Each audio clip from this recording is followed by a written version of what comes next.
Hello everyone and welcome back to Chaos Creations. Well, it's a very hot day on Saturday. It's about 3 o'clock and I would like to do a little video with some information, news. So, we've all seen the new Warhammer release of miniatures. Some interesting stuff. I like the Night Lords in particular, but I want to talk to you about, first of all, the Tomb King's Dragon, which is very impressive. It looks huge. Don't know what base that's going to be on. Interesting enough, in the background, if you freeze it, you'll see the Sakura Stalkers, these guys in the background. And you also get to see some of the new undead with their interesting head dresses. They look a bit more Aztec than Egyptian, if you ask me, but you know, it is what it is. I'm sure hopefully they'll have a lot of different varieties out there for us. It was just like a fan head and the skeleton head in the middle of it. It looked a bit dorky, to be honest with you. But look, you know, I'm not making the miniatures, so I really don't know. As you can see in front of me, I have a couple of steam cannons. Now, these are 3D printed, and they are for a friend of mine, Daniel, who is not particularly rich at the moment and is wanting to do an Empire army. And I think that, you know, me as a nice friend, I should print him up a couple of steam cannons so he can, you know, paint them up however he wants. And I've left one on the sprue here so he can maybe mod it, maybe, you know, put some bigger wheels on it or something, or put like a little dragon's mouth around the barrel and so forth. It's just another version of this one. And, you know, for what it is, it's actually turned out quite nicely. You know, it's a very beautiful little steam cannon there. Steam tank, sorry, not steam cannon, steam tank. And that one has the volley gun. You know, it's nice little things. And I do that to help everyone out. And I mean, I can maybe make him some cannons, but I can't do miniatures. I don't have a resin printer. And, you know, I love the fact that if everyone could in the future, if you've got friends and so forth, and they're missing a few bits and pieces, we should all help out each other, especially in the community. And so forth. You know, we really want this to grow and be awesome, so the more people out there that are playing it, the better. Now, I want to talk to you about a few things. Now, there are some rumors I've been hearing about the Tau and how their new book is going to be, you know, the bee's knees. And they're saying things like, you know, you may not like the Tau, but after seeing what's coming out for the Tau, you'll want to buy a Tau army. And that's what I'm getting. And at first I was told, you know, that by one or two people. I'm like, yeah, okay, that's nice. And now I'm hearing it more and more. And I've even heard a couple of YouTubers talking about it as well. And I'm like, well, you know, it sounds pretty interesting. Now, I have absolutely no desire to play Tau at all. I don't care how awesome they are. I don't care if they've got the old ones resurrected from the dead, or maybe if they had the old one resurrected from the dead or something, then maybe I'd play Tau. But realistically speaking, no, Tau just doesn't. It looks more like Robotech or something than, you know, 40k. And look, that's just me. That's how I see it. It looks very sort of very gimmicky in some respects. And the old saying is, you know, if you want to play comic or relief, you play Tau. Anyway. So, interesting enough, there is something that I'm a bit shocked by. So, I've heard nothing official, but I went on GW this morning. Now, normally what I do, if there's new releases and I'm interested, I will click on the mouse to a different region. So, I'll click on to New Zealand, and usually, they're like 5 hours ahead of where I'm in Perth, so I can look at the new stuff that's coming out, prices, this, that, and the other. Oh, yeah, all right, so I'm going to have to transfer this much money to make sure I've got enough, blah, blah, blah, blah, blah. Cool, no worries then. So this morning I just thought, well, I'll just see what Legions Imperialis is like, and clicked onto New Zealand. Nothing there. Okay, that's a bit strange. I said, all right, well, then I'll just click on to America, because, you know, America will have them, you know, soon enough. Nope, nothing there. England, nothing there. And I'm thinking, has it come out? Is this the right Saturday? So I looked on the official web pages, and they're all saying, yeah, coming out, nothing, you know, all the rest of it. So I had to go through a third-person store to find out that they're not coming to Australia or New Zealand. In fact, we might not be getting it for 6 to 8 weeks, apparently. Which leads me to the other interesting point. When you go onto the webpage, normally I can click, England, America, something like that, and it will just bring up, their prices, their miniatures, what's the flavour in Japan at the moment, what's the flavour in North America at the moment, what's the flavour in England. I can't get that anymore.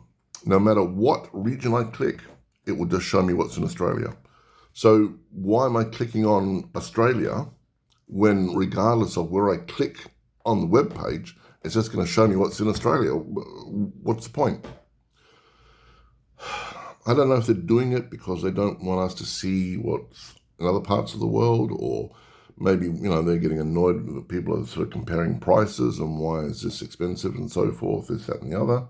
I really don't know, but I find it interesting and annoying that I can't click on it and look around the world at other people's, items. Now, there's another third-party, another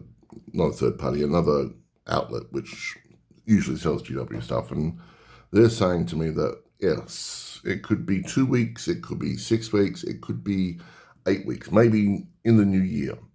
And then they said at the end, and that's if they have stock. If they don't have stock, nothing's coming to Australia, which makes you feel even more better. I don't think that's true. What I'm thinking is the fact that there has been a problem, and they're either on their way to Australia and haven't arrived yet, or they're ramping it up so huge that it's going to be swarmed by North America, swarmed in the UK and Europe, and there just isn't enough to go around. And they're busy, repacking boxes and so forth and getting it all out there for, Australia and New Zealand. But what annoys me is there's nothing on any of the Facebook pages, there's nothing on the Instagram pages that I can see, and nothing on Twitter.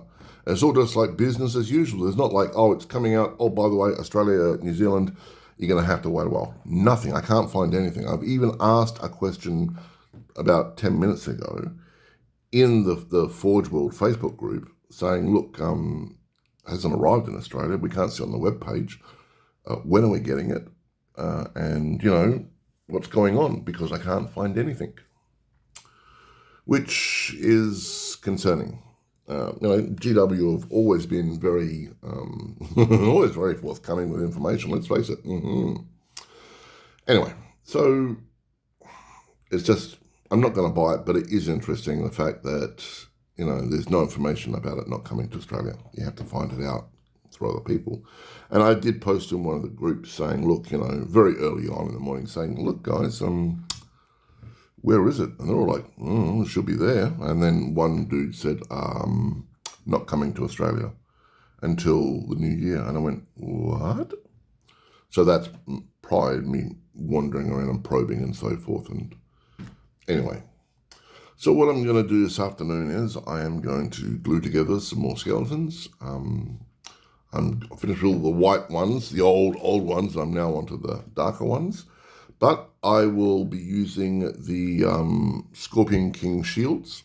And essentially that part there of the helmet, that's pretty much what the new undead helmets look like. It's a skull with this crown, and that's it. And look, it would be nice every now and again, and hopefully there'll be variety. I mean, I think these ones had you had a choice of was it 6 different heads? There you go, 6 different heads. Hopefully the new packs, they will have 6 different heads, so you can have variety. You'll have a certain look for a group of people. Let's hope, because otherwise it's just going to all look a bit bland. I think they will. They've got to at least have multiple heads, for different troops and so forth. But we will see. I am disappointed it's only 1 miniature. Don't get me wrong, the dragon is stunning. It looks absolutely amazing. I love the little mummified cat as well. Very awesome. I just wished it was more quantity, not just quality. I mean, quality is great, but, I was hoping for, somebody was going on, not somebody, a few people going on about, they're going to show the box sets. And I'm like, a bit too early, really. That would be a January thing for me. I mean, I expect January there'd be like, pumping out the information about the box set around then. And at the moment, we would just be getting dribs and drabs. On Monday, we'll get more than likely the hand-to-hand combat rules, which is going to be interesting. I've heard all sorts of weird rumors, things like, they're going to put parry in there and things like that. And I'm just like, no, they're not going to put parry into the game. That is a bit silly, really. Parry. That would just overcomplicate things. They want it to be nice and simple, and they want it to, not over the top simple, but they want it to be reasonably fast flowing. I think that's why they put in the marching rules and so forth, so you can get there faster, because everybody wants stuff. And also magic. So magic in their term, magic in my term, it'll be interesting, and it keeps people engaged in the game. And interestingly enough, by the quality of that dragon, by the beauty of it and the majesty behind it, they've actually put a lot of time into that. A lot of time. So, this, if anyone's ever said, they're not going to do it, it's going to be a half-assed game. No, not even close. You look at that miniature, huge as it is, impressive. This is not going to be a half-assed game, not even close. All right, well, I'm going to stop babbling, and I'm going to put together some undead. Everyone have a great day. This is Chaos signing off, and hopefully we'll hear some news officially from Games Workshop about Legions Imperialis, because at the moment it's just a dead zone. All right, Chaos signing off. Bye-bye.